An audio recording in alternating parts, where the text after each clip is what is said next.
अब वक्त आ गया कि वो अपनी जिम्मेदारियों का एहसास करे। समझा दूंगी बेटा, अगर वो समझ जाए तो। वो कमबख्त अभी तक यही समझता है कि वो पालने में पड़ा हुआ है।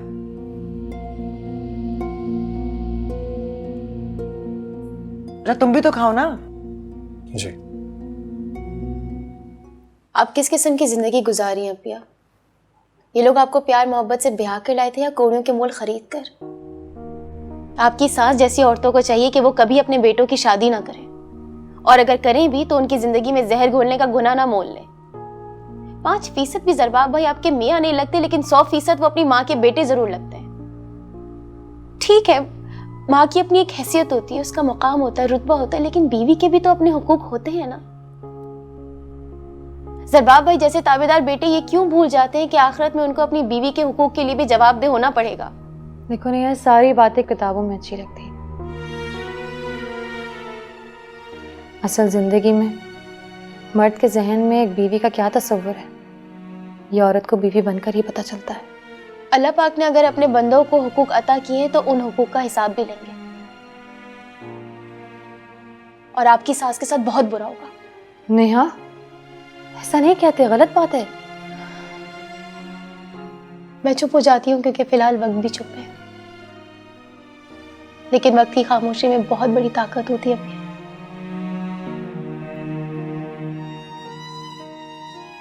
सब ठीक हो जाएगा।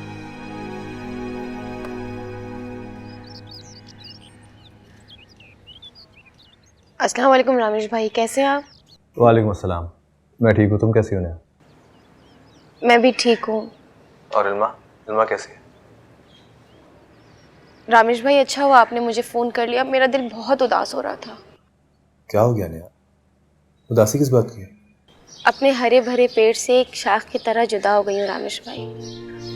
रह रहे के बाबा याद आ रहे हैं, घर याद आ रहा है, अपना कमरा, आंगन, सब कुछ बहुत याद आ रहा है रामेश भाई। ऐसे में उदास नहीं हूँ तो फिर? खुद को मसरूफ रखा करो, इस उदासी का बस यही इलाज है। खाने बनाया करो, अपनी बहन का हाथ बटाया करो, उससे बहुत सारी बातें किया करो, कहीं घूमने चली जाया करो ना।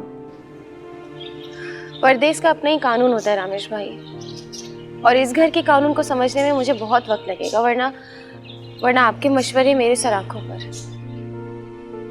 तुमने बताया नहीं इल्मा कैसी है? मत पूछे, मैं आपसे झूठ बोल नहीं सकूंगी और सच आप बर्दाश्त नहीं कर पाएंगे रामेश भाई। ऐसी भी क्या बात है? प्लीज नेहा, मुझे सच सच सब कुछ बता। सब खैरियत तो है ना? अपिया के घर वाले पत्थर की तरह बेहिस और पहाड़ों की तरह संगदिल हैं रामेश भाई। खुद के लिए जीने वाले खुदगर्ज लोग हैं ये, जिन्हें मतलब परस्ती के अलावा और कोई काम नहीं आता। और अपिया का मैं आपको क्या बताऊं, उन्हें ना खाना मैसर है ना आराम। यहाँ तक कि मैं अगर अपिया का कोई काम कर दूं कि उनकी सास को बुरा लगता है, मेरा तो दिल करता है कि अपिया को लेके कहीं दूर चली जाऊं। रामेश भाई मैं आपको किस तरह...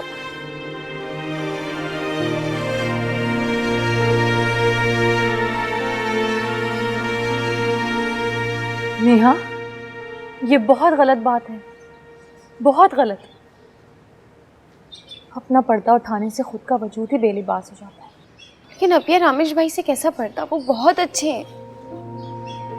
मैं मानती हूँ रामेश बहुत अच्छे हैं, लेकिन अच्छे होने और अपने होने में बहुत फर्क होता है। कभी कभी किस्मत अच्छों को अपना नहीं बनने देती, और जिन लोगों को अपना बनाकर साथ रखती है उनका भरम रखने में ही हमारी इज्जत होती है। यही तो इंसान की आजमाइश है। और ज़रबाब जैसे भी हैं वो मेरे अपने हैं। अगर मैं उनकी शिकायत करूंगी तो खुद को बेइज्जत कर दूंगी।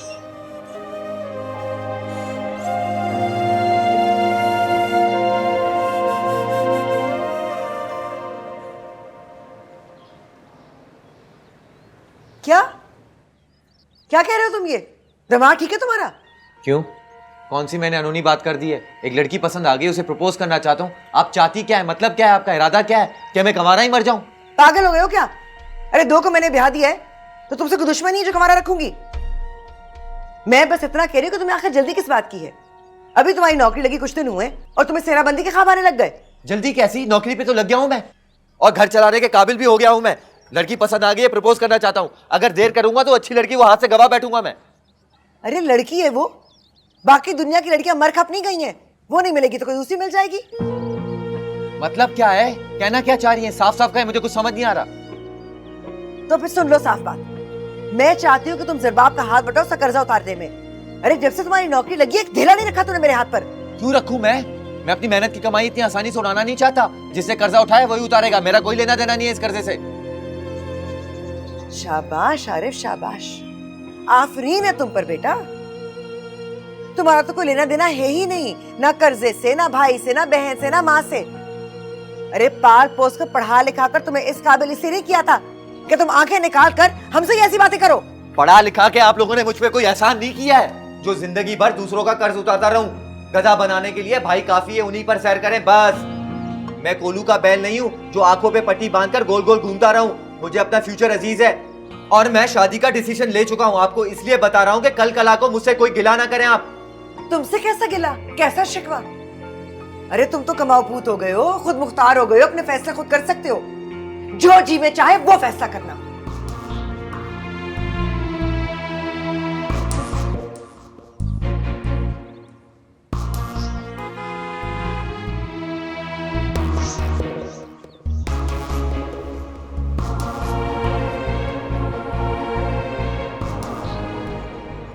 सर आप सर आए ना सर। सर प्लीज अंदर आए सर। मुझे नया और इल्मा का मिलना था। जी जी प्लीज आप अंदर तो चले, मैं अभी बुलाता हूँ। इस साइड से।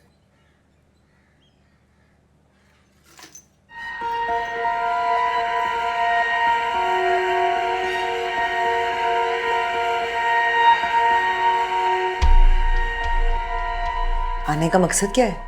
मकसद तो फिलहाल नहीं मालूम, लेकिन हजरत अपनी शानो शौकत, अपना स्टेटस जताने के लिए ढेरों ढेर सामान जरूर लाया है। ठीक है, लाया है तो अपनी मर्जी से लाया है, हमने थोड़ा ही मांगा है। और हमारी तरफ से पूरा बाजार उठा कर लिया है। आपकी बहू ने खूब खूब शिकायतें की होंगी हजरत से, उन्हीं का असर मालूम होता है। खैर मालूम करता हूँ मामला क्या है।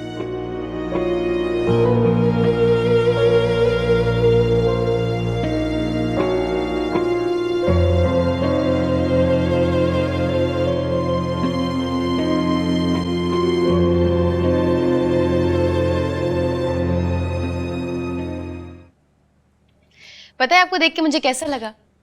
कैसा लगा? जैसे किसी कैद खाने का दरवाजा खुल जाए और खुशगवार महकता हुआ झोंका अपने होने का एहसास